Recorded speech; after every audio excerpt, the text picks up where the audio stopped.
Yo, what up, fam? It's your boy, Ben. I'm just kidding. I'm not going to talk like that. Okay, hey, friends. Well, we're back for another episode of Ben Explains.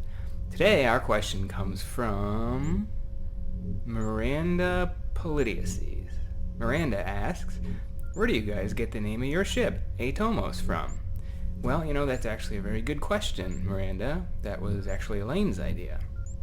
So I'm sure most of our viewers already know this, but for some of the newer people, I'll give just a quick kind of like TLDR.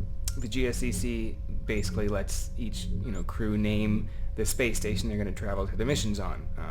It's pretty simple. Our ship's name, A-Tomos, comes from the word atom, actually. You see, we get our word from the Old Greek A-Tomos, meaning indivisible. Now, although Elaine and I are, pretty indivisible, that's not actually where she chose the name from.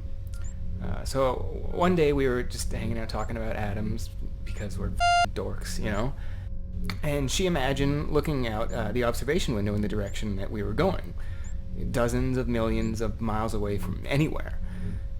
Looking out at that nothingness would be like a proton trying to get a glimpse of the electron orbiting it, You see, most of the volume of an atom is actually just empty space, despite making up literally everything in existence.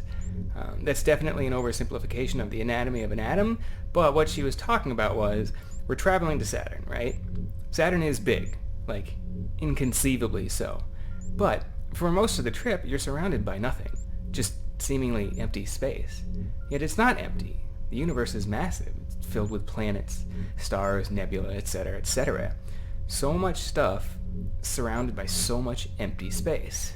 A space station in between Earth and Saturn would be an apt representation of an atom, is all I'm trying to say.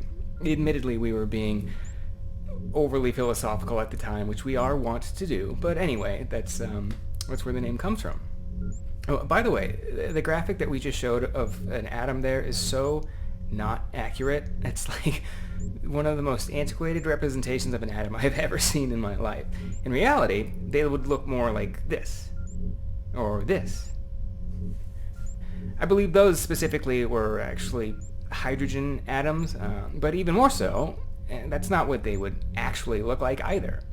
I don't think we could actually visualize an atom if we tried anyway, We're not capable of comprehending things on a scale that small, just like how you can visualize 7 straws, but not 7,000. Any quote-unquote picture we take of an atom is only going to essentially be a facsimile anyway, especially when you bring quantum mechanics into play, and Elaine's looking at me like I'm starting to ramble again. Okay, bye!